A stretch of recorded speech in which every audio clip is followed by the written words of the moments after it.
안녕하십니까. 7월 25일 오전 김경국TV 시작하겠습니다. 국민의힘 한동훈 체제가 어제 출범을 했습니다. 당 내부적으로는 지금 전당대회 기간 동안 많이 심하게 쌓여있는 앙금을 풀고 당을 하나로 뭉쳐야 하는 것이 지금 최우선 과제죠.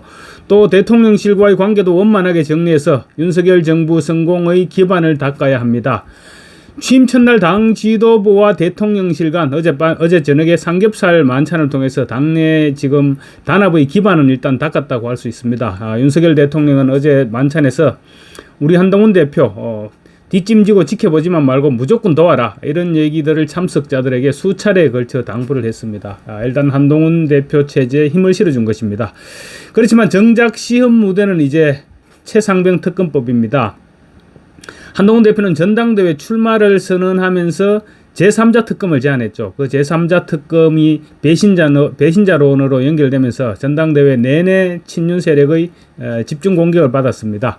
지금도 친윤 진영에서는 제3자 특검에는 노이로제 반응을 보이고 있습니다. 그리고 한동훈 대표가 최상병 제3자 특검을 어떻게 처리하는지 그야말로 꼬나보고 있습니다.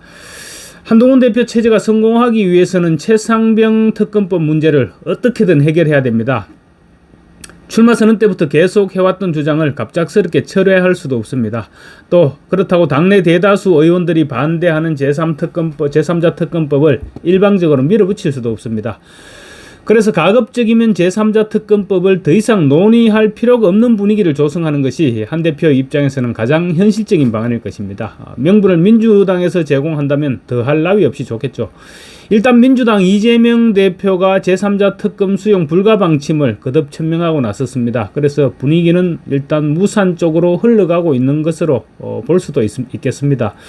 한 대표가 특검의 공정성과 중립성을 전혀 담보할 수 없어서 제3자가 추천하는 특검을 대안으로 제시했는데, 이재명은 제3자가 임명하는 특검은 받을 수가 없다, 이렇게 입장을 밝혔죠. 그렇게 이재명이 입장을 밝힌 것은 진실을 밝히는 데는 일절 관심이 없기 때문이라는 비판을 들어도 할 말이 없게 된 것입니다.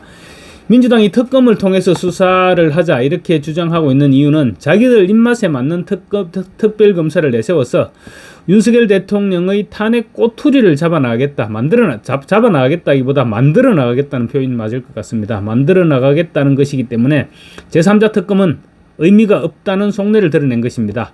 민주당이 오늘 본회의에 최상병 특검법 재의결을 시도합니다. 국민의힘 전당대회 직후 당내 분열을 노리는 것으로 보이는데 통과 가능성은 사실상 제로입니다. 그렇다고 민주당이 순순히 물러서지는 않을 것입니다. 이재명이 제3자 특검 수용 입장 불가 방침을 밝힌 만큼 또 다른 특검법을 재발의할 것이 확실시되고 있습니다.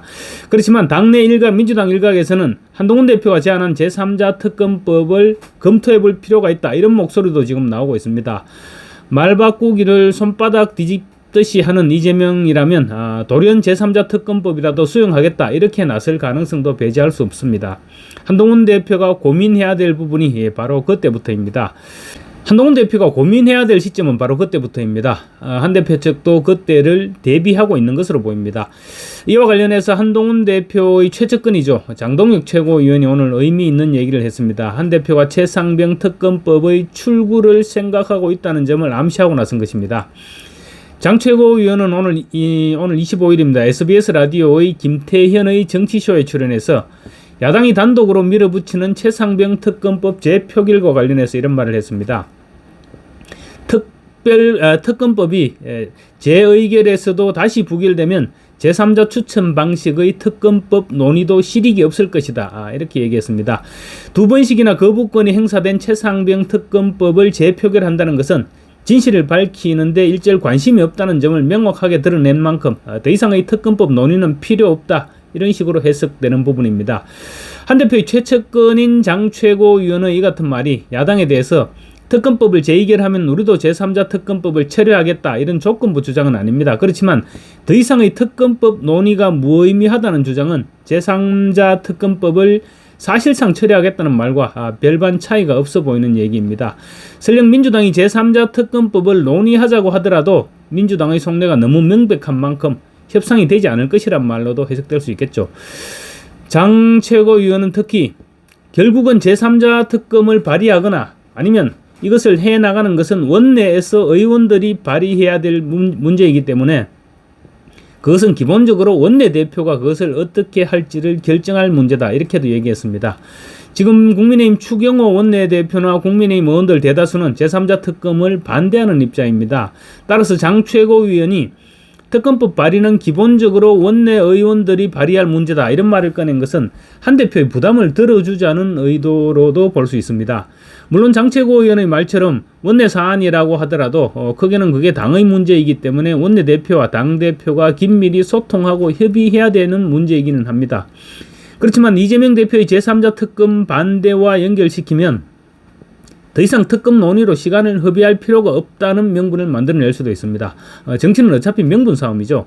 이재명이 제3자 특검을 거부하고 거부권이 행사된 민주당의 특검법을 재의결하는 과정을 보면 최상병 사태의 진상규명보다는 정치적 이용의 목적이 있다는 점이 확실해진 만큼 역공의 기회로 삼아 나갈 수도 있을 것입니다. 장동혁 최고위원이 특검법이 부결되면 제3자 추천 방식의 특검법 논의도 실익이 없을 것이라고 말한 것도 이 같은 수순을 염두에 둔 발언으로 해석될 수도 있어 보입니다. 이와 관련 한동훈 대표는 오늘 첫 최고위원회의입니다. 최고위원회의에서 민주당이 오늘 최상병 특검법을 기습적으로 본회의에 상정할 가능성이 높아 보이는데 전당대회 직후라는 시점을 선택한 의도는 전당대회 직후 남은 우리 국민의힘 의원들 사이에 남은 감정들 때문에 국민의힘이 분열할 것이라는 얄팍한 기대일 것이다. 그런데 그것은 착각이란 말씀을 분명히 드린다고 강조했습니다. 한 대표는 민주당이 발의한 특검법은 선수가 심판을 고르는 것이고 사법 시스템을 파괴하는 무소불위의 법률이기 때문에 결국 국민에게 피해를 준다.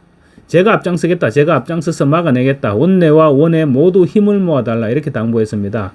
한 대표는 그러면서 내가 협치를 말한다고 해서 민주주의를 위협하는 세력에 부드러워지자는 게 아니다. 민주주의를 위협하는 세력에 대해서는 지금보다 더 단호하게 대응해서 이기는 정치를 하겠다. 그런 싸움에서 몸싸운다는 소리 그리고 웰빙 정당이라는 소리 다시는 나오지 않도록 하겠다고 목소리를 높였습니다.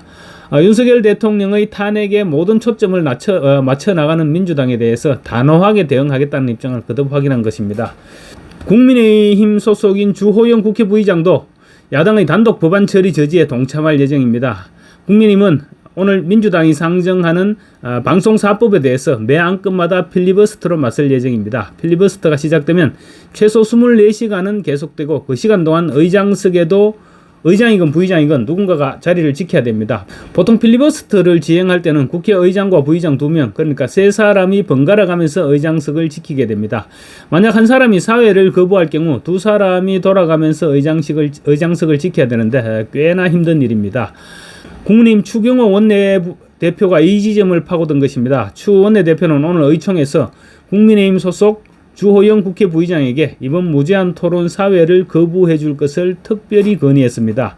추 원내대표는 2019년 12월 이주영 당시 국회 부의장이 선거법 단독 상정에 대한 항의의 뜻으로 무제한 토론 사회를 거부한 전례가 있다면서 주호영 부의장의 결단을 당부했습니다. 주 부의장이 적석에서 답변을 하지는 않았지만 아마 의장석에 앉지는 않을 것으로 볼 수 있을 것 같습니다. 한동훈 대표가 취임하자마자 야당은 한동훈 특검법, 김건희 특검법 이런 카드를 꺼내들면서 전쟁을 선포했습니다. 이에 한 대표는 민주주의를 위협하는 세력과 협치는 없다 이렇게 말했죠. 그래서 강대강의 충돌 국면으로 치닫고 있습니다. 이런 전쟁 같은 국회 상황의 모든 원인은 이재명에게 있습니다. 이재명이 자신의 사법 리스크 방탄을 위해서 국회를 지금 난장판으로 내몰고 있는 것입니다. 이제 전쟁은 시작됐습니다. 이 전쟁을 끝내기 위해서는 이재명을 구속시키는 방법 이외에는 다른 선택할 방법이 없을 것 같습니다.